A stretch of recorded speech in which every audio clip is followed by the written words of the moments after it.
John Thompson had always prided himself on being a self-made man. At 45, he had built an empire in real estate development, spanning multiple countries, luxury hotels, and high-end residential buildings.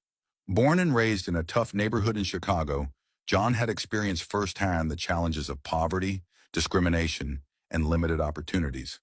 But he'd also inherited an indomitable spirit from his mother, who had instilled in him two key values: work hard and always be kind to others, no matter who they are or where they come from.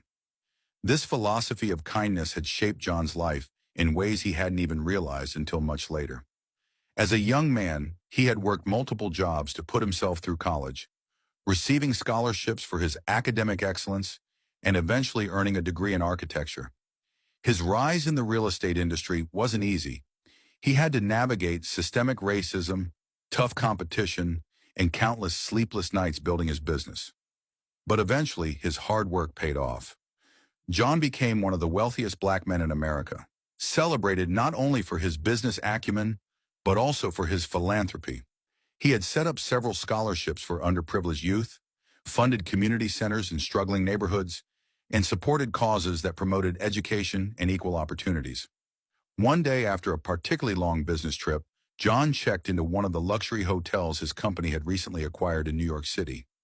Despite owning several properties himself, John liked to personally inspect each one when he had the chance. This time, however, he was simply looking forward to a quiet evening. His schedule had been hectic for weeks, bouncing between meetings with investors, project managers, and city officials. All he wanted was to unwind before the next day's meetings. The hotel was exquisite, modern, sleek, and filled with an aura of exclusivity that catered to its elite clientele. It was the kind of place where everything was perfect, from the marble floors in the lobby to the personalized service offered to each guest. As John entered the grand lobby, he was greeted warmly by the staff. He had a reputation among his employees for being generous and approachable, traits that only solidified his success in the hospitality industry. John glanced at his watch, noting he had a few hours before he needed to attend a private dinner with some potential business partners. As he waited for the receptionist to check him in, he noticed an elderly woman sitting quietly in one of the plush chairs near the entrance. She was slightly hunched, wearing an old-fashioned dress and a wide-brimmed hat that had seen better days. She looked out of place amidst the luxury surrounding her. Her hands trembled slightly as she struggled with a small suitcase, her wrinkled fingers grasping it with some difficulty. John observed her for a moment before his instinct to help kicked in. Despite his wealth and status, he had never lost that simple impulse to reach out to those in need. He excused himself from the front desk and approached the woman. "Excuse me, ma'am," John said gently. "Do you need some help with your bags?" The old woman looked up at him, her pale blue eyes squinting as if trying to make sense of his offer. For a moment, there was a flicker of hesitation on her face, as though she wasn't used to receiving help from strangers, especially in such a setting. But then her expression softened, and she smiled warmly. "That would be very kind of you, young man," she said in a voice that was soft but full of a quiet dignity. "I seem to be having some trouble getting myself settled." John reached down and picked up her small, worn-out suitcase with ease. It was surprisingly light, a sharp contrast to the designer luggage that most guests of this hotel typically carried. "Where are you headed, ma'am?" John asked as he helped her to her feet. "I'm staying here, but I'm afraid I'm not sure where my room is," she replied, slightly embarrassed. "The front desk gave me a key, but my old eyes just aren't what they used to be." John smiled. "No problem at all. Let me help you get to your room." The woman seemed visibly relieved. As they walked together toward the elevator, John noticed that she walked with a slight limp, leaning on a cane for support. The pace was slow, but John didn't mind. In fact, he found the situation oddly calming. His world was usually filled with the rush of meetings, phone calls, and high-stakes decisions. Slowing down for a moment to help someone in need felt like a breath of fresh air. "What's your name, ma'am?" John asked, pressing the button for the elevator. "Emily," she replied, her smile widening. "Emily Sanders." "It's a pleasure to meet you, Miss Sanders. I'm John." "Well, John, you're quite the gentleman. Not many people offer help these days." John chuckled. "My mother always taught me to help others whenever I could. It's a lesson I've never forgotten." As the elevator doors slid open, John guided Emily inside and pressed the button for her floor. Once they reached her room, John used her key card to open the door and helped her inside. The room was one of the smaller ones, modestly furnished compared to the luxury suites John usually frequented. Still, it was clean and comfortable, with a view of the city skyline that even Emily couldn't help but admire as she glanced out the window. "Thank you so much for your help, John," Emily said as she slowly sat down on the edge of the bed, clearly tired from the journey. "I don't know what I would have done without you." "Don't mention it," John replied, setting her suitcase down gently by the closet. "Are you sure there's nothing else I can do for you? You've done more than enough." "I'm just going to rest for a bit." John nodded, but something about the situation lingered in his mind as he prepared to leave. "If you need anything, don't hesitate to call the front desk. They'll be happy to assist you." "I will. Thank you again," Emily said with a grateful smile. John left the room, but as he walked down the hallway, his thoughts kept drifting back to Emily. There was something about her that struck him as odd, but he couldn't quite place it. She had seemed out of place in the luxury hotel, almost as if she didn't belong in such a lavish setting. Her clothes were old-fashioned, and her suitcase looked like it had been around for decades. Yet there was a quiet dignity about her, a certain grace that made her stand out. John didn't think too much of it at the time. After all, people came from all walks of life to stay at his hotels. Not everyone was there to flaunt wealth or status. Still, there was something about Emily that intrigued him. That evening, John attended the business dinner he had planned. It was a gathering of some of the most prominent real estate investors and developers in the city. The restaurant located in the hotel was one of the finest in New York, known for its exclusive menu and world-class service. The atmosphere was a mix of elegant chatter and the clinking of wine glasses. As deals were made and alliances formed, John, as always, was charming and strategic. He knew how to navigate these circles with ease, listening attentively to potential investors, discussing market trends, and subtly pitching his latest projects. But even as the night went on, his thoughts occasionally drifted back to Emily. He couldn't shake the feeling that there was more to her than met the eye. After the dinner ended, John returned to his suite, hoping to get a good night's rest before another busy day of meetings. As he lay in bed, his mind kept replaying his brief encounter with Emily. Who was she? Why was she staying at such a high-end hotel if she seemed so modest? And why had she looked so familiar? It was as if he had seen her before, though he couldn't place where. The next morning, John woke up early and decided to grab a cup of coffee in the hotel's lounge before heading to his meetings. As he sipped his coffee, he saw Emily again, sitting in the lobby. She looked even more frail in the daylight, her posture slightly hunched as she gazed out of the large windows at the bustling city below. John approached her once more, this time with more curiosity than before. "Good morning, Miss Sanders," he said with a warm smile. Emily looked up and smiled in return. "Good morning, John. It's nice to see you again." "How are you feeling today?" he asked, pulling up a chair to sit beside her. "Oh, I'm doing well, thank you," she replied. "Just taking in the view. New York is such a busy city." "It is," John agreed. "Are you from around here?" Emily shook her head. "No, I've lived in different places over the years, but I do have some connections to New York, though I haven't been back in a long time." John raised an eyebrow. "Connections?" Emily smiled softly, her eyes twinkling with a hint of mischief. "Yes, you could say that, but I don't like to talk too much about my past. I prefer to live in the present." John was intrigued. "I understand, but I have to admit, you seem a little out of place in a hotel like this. Not that you don't belong here, but, well, you seem different from the usual guests we get in luxury hotels like this. You've got a certain air about you, something unique." Emily chuckled lightly, her laugh soft and delicate, almost as if she were letting him in on a private joke. "You're very observant, John. You see, I've always preferred a quieter, more humble life. I didn't come here for the luxury or the amenities. I'm here for something else, something a bit more personal." John was now fully intrigued. He wasn't sure what she meant, but there was a growing sense that this woman had a story worth hearing. "Personal? Are you visiting family or friends?" Emily's smile faded slightly, as though she was considering how much to share. She sighed and looked out the window again, her hands resting gently on the handle of her cane. I came here because this hotel holds a special significance for me. Many years ago, long before it became part of your real estate empire, it was a place I knew well. Back then, it wasn't a luxury hotel. It was much simpler, and I had some important memories here. John listened carefully, sensing that this was more than just a nostalgic trip for Emily. There was weight in her words, a history that seemed to be pressing against the present moment. Memories, he asked gently. What kind of memories? Emily paused for a moment, as though deciding whether to reveal the truth. My husband and I used to come here when we were young. We didn't have much money, but this place was affordable back then. We'd save up for months just to spend a weekend here. It wasn't as grand as it is now, but it was ours.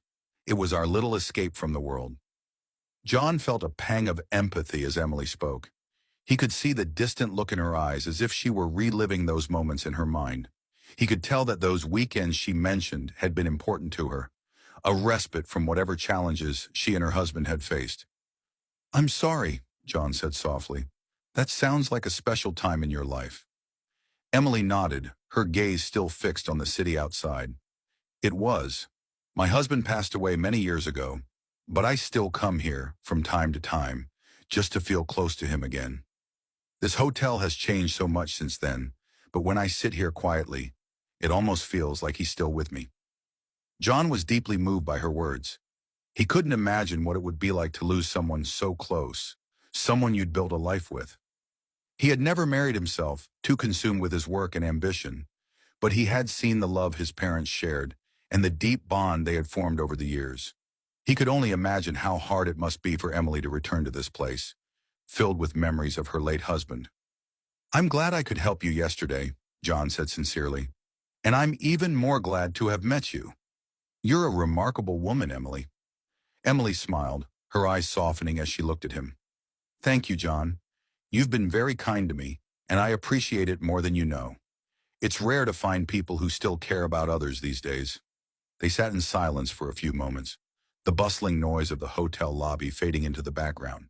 John was content to simply sit with Emily, feeling a quiet connection to her story, to the way she carried herself with grace despite the weight of her past. As the morning wore on, John realized he had to leave for a meeting. He stood up and offered his hand to Emily. I've got to head out, but if you need anything, don't hesitate to ask. I'll be around. Emily took his hand and squeezed it gently. Thank you, John. You're a good man. John smiled and nodded, then turned to leave. But as he walked away, he couldn't shake the feeling that there was something more to Emily's story, something she wasn't telling him. He made a mental note to check in on her later. The day passed quickly, filled with back-to-back meetings and business calls. John was in his element, negotiating deals, discussing future projects, and solidifying his position in the real estate market. But even as he worked, his mind kept drifting back to Emily.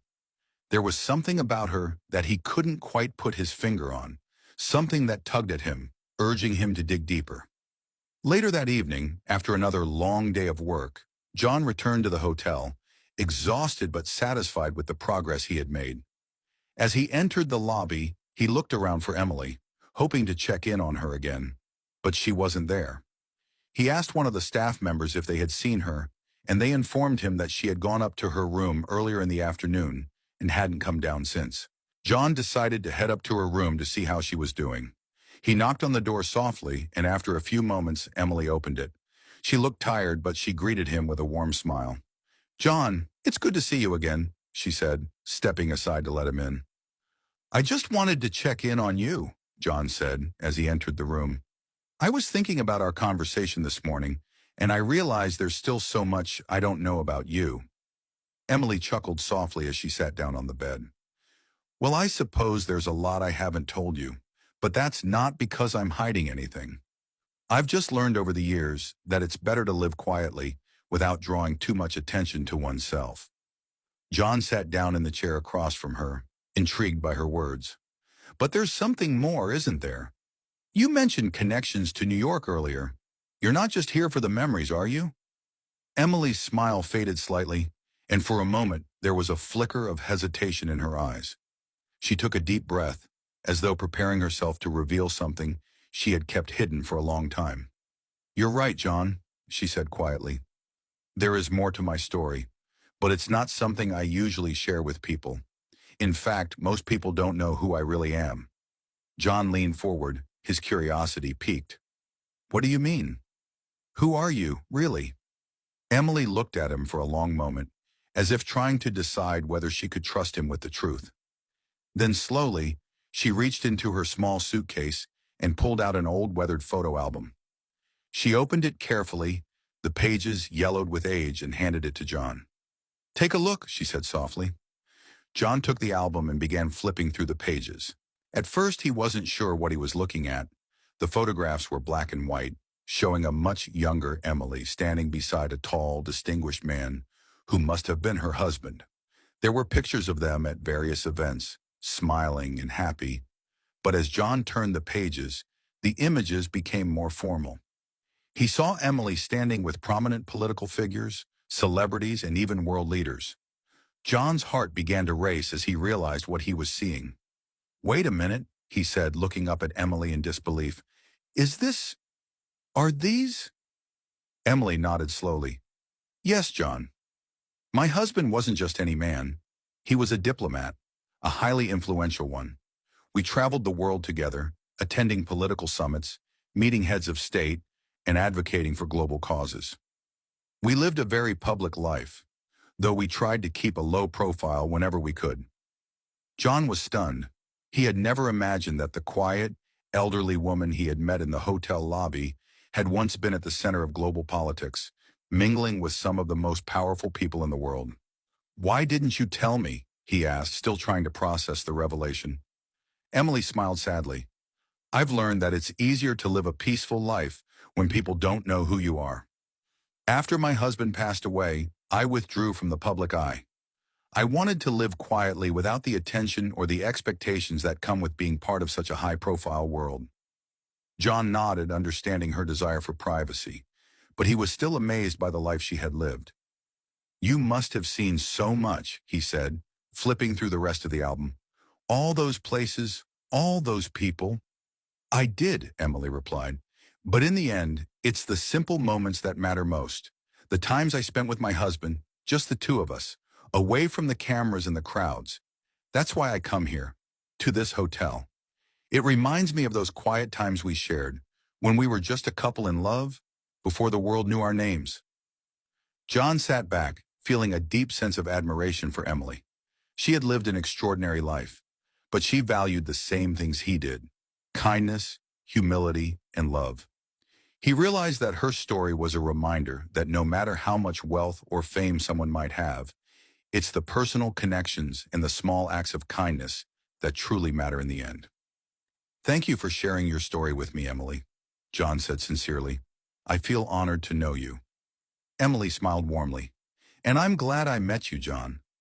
You've reminded me that there are still good people in the world, people who care about others without expecting anything in return." They sat together in comfortable silence for a while, the weight of Emily's revelation hanging in the air, but in a way that felt light, not burdensome. It was as if the release of her past, her true identity, had unburdened her from carrying it alone. John could sense a deep shift in the room, an unspoken understanding that he had just been given a rare glimpse into a world few ever get to see, let alone be part of. Despite all of Emily's history, the politics, the global fame, the essence of the woman sitting before him was that of kindness and simplicity, qualities John held dear as well. For a while John stayed, asking questions about the fascinating moments of her life. Emily, who hadn't spoken about this chapter in years, found herself animated, telling John about the diplomatic missions her husband had undertaken, how they had moved through war-torn countries to bring peace talks, how they had dined with presidents and prime ministers, but most importantly, how she had used her position to quietly work on humanitarian causes, pushing for education reforms and the protection of vulnerable populations. Her voice was strong, yet never boastful, as she described the efforts of her past. Her advocacy, it turned out, had saved thousands of children across different continents by providing them with schooling, clean water, and food. In her humility, she shared these stories not to impress John, but to remind him of what really mattered in life, making a difference no matter how small or large. John listened intently, occasionally nodding, his mind racing. Here was a woman who had lived a life more extraordinary than any novel, yet had chosen to live the remainder of her years in quiet obscurity. He was struck not just by the stories of the powerful people she had met, but by her deep sense of purpose and her commitment to the causes that had shaped her and her husband's lives. "What happened after your husband passed away?" John asked after a long pause, not wanting to intrude but curious as to how Emily had transitioned from a life of such prominence to the humble woman sitting before him. Emily sighed softly, her hands resting on her lap. "It wasn't easy," she admitted. "After he passed, there was a lot of attention on me. People wanted me to continue the work we had started together, to be a symbol, a public figure for all the causes we championed. But the truth is, I wasn't cut out for that kind of spotlight. My husband was always the one who enjoyed the public eye. I preferred to work behind the scenes. So after a while, I withdrew. I handed over most of our projects to capable people and retreated to a quieter life. I didn't want to be defined by his legacy, as proud as I was of him. I needed to find peace on my own terms." John understood. He knew the weight of public life, even in his own realm. Being successful in business came with its own share of responsibilities and public scrutiny, though nothing compared to what Emily had experienced. He admired her decision to step back, to prioritize her own peace over the demands of the world. "You made the right choice," John said softly. "It takes strength to walk away from the expectations of others, especially when you've lived such a public life." Emily smiled at him, a glimmer of gratitude in her eyes. "It wasn't easy, but I found contentment in the simpler things. I've lived quietly for years, traveling occasionally, staying in places like this where I can remember the good times without all the noise." John nodded. "And now you're here, back at the place that holds so many memories for you." "Yes," Emily said, her voice tender. "It's one of the few places that hasn't been completely swept up by the changes of the world, even though it looks different on the outside. Inside, it still feels the same to me, like it did when I was younger, when we didn't have much, but we had each other." John felt an overwhelming sense of respect for her. Here was someone who had everything the world had to offer: wealth, power, influence. But at her core, she remained grounded in the values of love and connection. It made him reflect on his own life, the long hours, the endless pursuit of success, and the question he often avoided. Was he missing out on something deeper? He cleared his throat, his voice a little rough from emotion. "It's funny," John said. "I've spent so many years building this business, working day and night to get to where I am. But when I hear you talk about your life, it makes me realize that maybe I've lost sight of what's really important. I don't have those memories, those moments with someone special like you and your husband had. And it makes me wonder, have I been focusing on the wrong things all this time?" Emily looked at him thoughtfully. "We all have our paths, John. Success isn't a bad thing, and neither is hard work. You've built something incredible, and that's worth celebrating. But it's never too late to find balance, to make space for the things that fill your heart. I was fortunate to find love early in my life. But you have the chance now to create that for yourself." John felt a lump in his throat as her words sank in. He had always told himself that there would be time for relationships, for love after he had secured his business empire, after he had made it. But hearing Emily talk about the quiet moments she cherished with her husband made him question that choice. Success and wealth had brought him many things, but they hadn't brought him the kind of deep, meaningful connections that Emily described. "You're right," John said after a pause. "I've been putting it off for too long. I think I need to make some changes." Emily reached out and placed a hand on his arm. "You'll know when the time is right, John. But remember, life isn't just about the big moments. It's about the small ones, too. The quiet dinners, the walks together, the simple acts of kindness. Don't wait too long to find that for yourself."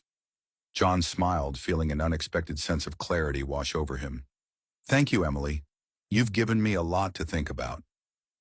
They spent the rest of the evening talking about more personal matters, sharing stories of their lives, their struggles, and their hopes. John found himself opening up to Emily in ways he hadn't done with anyone in years. There was something about her gentle presence that made it easy to talk, to share without fear of judgment. As the night wore on, John finally stood to leave. "I should let you get some rest," he said, feeling grateful for the time they had spent together. Emily smiled warmly. "Thank you for keeping me company, John. You're a good man, and I have no doubt you'll find the balance you're looking for." John nodded, feeling a deep sense of respect and admiration for her. "I'll see you tomorrow before I leave." Emily gave him a small wave as he left the room, her eyes twinkling with warmth and kindness. John returned to his suite, his mind buzzing with thoughts about everything she had shared with him. As he lay in bed that night, he reflected on the path he had taken in life. Success had come at a cost: his time, his personal life, his relationships. But now, after hearing Emily's story, he realized that it wasn't too late to change. Over the next few days, John wrapped up his meetings in New York, but he made a point to check in on Emily each morning. They would chat over coffee, sharing stories and laughing together like old friends. John found himself looking forward to those moments, savoring the simplicity of their conversations and the wisdom Emily imparted. On his last day in New York, John went to see Emily one final time before heading to the airport. He knocked on her door and she opened it with a warm smile. "I just wanted to say goodbye," John said, feeling a pang of sadness at the thought of leaving. Emily stepped forward and gave him a hug, surprising him with the strength of her embrace. "Goodbye, John. Take care of yourself. And remember, don't wait too long to find what truly matters." John nodded, feeling a lump form in his throat. "I won't forget, Emily. Thank you for everything." As he walked away, John couldn't help but feel that his life had been changed forever by the chance encounter with Emily. She had reminded him of the importance of kindness, of connection, and of living a life filled with meaning, not just success. A few weeks later, after returning to his home in Chicago, John found himself making changes. He started delegating more of his work, making time for the things he had neglected: friends, family, and perhaps, one day, love. He stayed in touch with Emily, calling her every few weeks to check in. Their conversations continued to inspire him, reminding him that life was about more than just building an empire. And then one day he received a letter from Emily's estate. It was a simple note informing him that she had passed away peacefully in her sleep.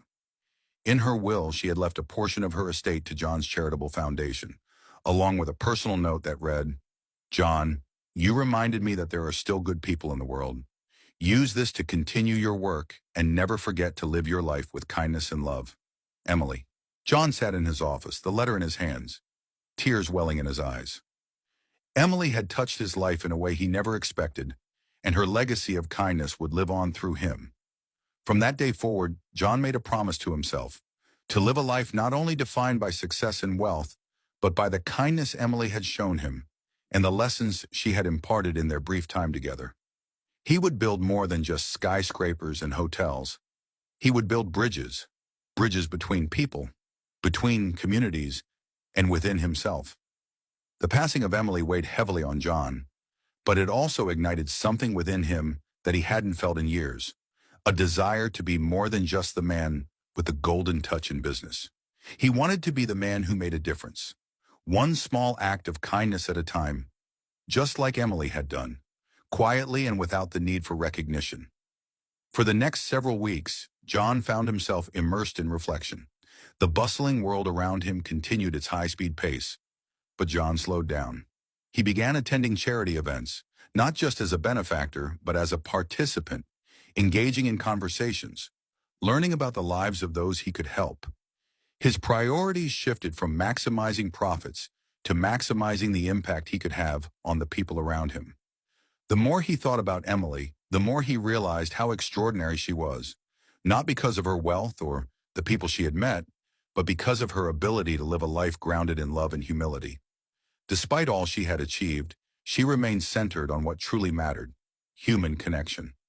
One afternoon, as John sat in his office, he received a call from his assistant informing him that the Emily Sanders Foundation, which had been dormant for several years following her husband's passing, had been revived by her will. Emily had appointed John as one of the key trustees of the foundation, and she had left behind significant funds to continue her humanitarian work, especially her focus on education for underprivileged children and building sustainable communities in the poorest regions of the world. John was taken aback. He had no idea that Emily had planned something so significant for him. The weight of responsibility hit him, but instead of feeling overwhelmed, he felt honored. This was his chance to carry forward the torch she had passed to him, a legacy of generosity and compassion. As he prepared to take on this new role, John realized that it wasn't just about managing a foundation. It was about continuing the values Emily had instilled in him. She had shown him that true wealth wasn't about money or status, but about how you touch the lives of others. John's life, from that moment on, was dedicated to fulfilling that vision. In the months that followed, John worked tirelessly to merge his existing charitable work with the mission of the Emily Sanders Foundation. He began reaching out to schools, community leaders, and local organizations, expanding scholarships, funding educational resources, and constructing community centers in areas that had long been neglected. He was amazed at how fulfilling this work was. The joy he saw on the faces of children who now had access to education, the gratitude in the eyes of parents who had been given a second chance, these were the moments that made him feel richer than any business deal ever could. One evening, after a long day of meetings with community leaders, John found himself back in New York, staying once again at the hotel where he had met Emily. He sat in the same spot in the lobby where he had first seen her, and for the first time in a long while, he felt a deep sense of peace. Emily's presence was still with him, guiding him as he navigated this new chapter of his life. As he sat there, sipping a cup of coffee, John's mind drifted back to their first conversation. He could almost hear her soft, gentle voice, reminding him of the importance of kindness and love. The world around him had changed, but Emily's lessons remained timeless. At that moment, a young woman approached him, holding a small child in her arms. She looked nervous, as if unsure whether she should disturb him. "Excuse me, sir," she said hesitantly. "Are you Mr. Thompson?" John smiled warmly. "Yes, I am. How can I help you?" The woman shifted the child on her hip and continued. "I don't mean to intrude, but I just wanted to thank you. My son received one of the scholarships from your foundation, and it's changed our lives. He's starting school next week, something we never thought would be possible." John's heart swelled with emotion. This was the impact Emily had talked about, the real, lasting difference that could change the course of someone's life. "I'm glad to hear that," he said sincerely. "Your son deserves every opportunity." The woman smiled, her eyes brimming with tears. "You've given him a future. Thank you." As she walked away, John sat back and took a deep breath. This was what mattered. This was why he was here.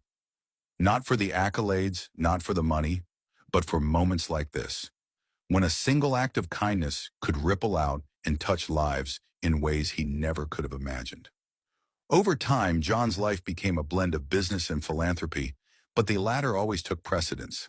He continued to run his company, but he no longer obsessed over profits or expansion. Instead, he focused on how his business could be a force for good, creating jobs, improving communities, and giving back wherever possible. His hotels began implementing sustainable practices, offering job training programs for locals, and donating portions of their profits to charitable causes. And through it all, John carried Emily's legacy with him. He never forgot the woman who had quietly influenced him in such a profound way. He often found himself thinking about their conversations, the wisdom she had shared, and how she had lived her life with such grace. Years passed, and John continued to honor Emily's memory through his work. The foundation grew, touching more lives than he ever thought possible. The scholarships expanded to different states, reaching thousands of children from underserved communities. Community centers sprang up in cities across the country, offering safe spaces for learning, development, and support. One day, while attending the opening of a new school funded by the foundation, John stood in front of a crowd of children, parents, and teachers. The ribbon-cutting ceremony was about to begin, and as he looked out at the sea of faces, he couldn't help but think of Emily. This was her legacy. This was her kindness continuing to ripple out into the world. As the ribbon was cut and the crowd cheered, John stepped back and took a moment to reflect. He had achieved more than he ever dreamed of in his career, but none of it compared to the satisfaction of knowing that he was making a real difference. This, this was the true reward. Later that evening, John returned to his hotel room, exhausted but content. He sat down at his desk and opened his laptop, ready to send a few emails before heading to bed. As he typed, a notification popped up on his screen. A message from the Foundation's Board of Trustees. The subject line read, Emily Sanders Humanitarian Award, inaugural recipient. John clicked on the email, curious. As he read through the message, a smile spread across his face. The board had decided to create an annual award in honor of Emily, to be given to individuals who exemplified her spirit of kindness, generosity, and compassion. The first recipient, they had decided, would be John himself, for his tireless work in carrying forward Emily's legacy and changing the lives of countless people. John was deeply moved. He didn't need awards or recognition, but knowing that Emily's name would continue to inspire others meant more to him than anything else. He leaned back in his chair, staring out at the city lights twinkling in the distance, and thought about how far he had come, not just in his career, but in his understanding of what truly mattered in life.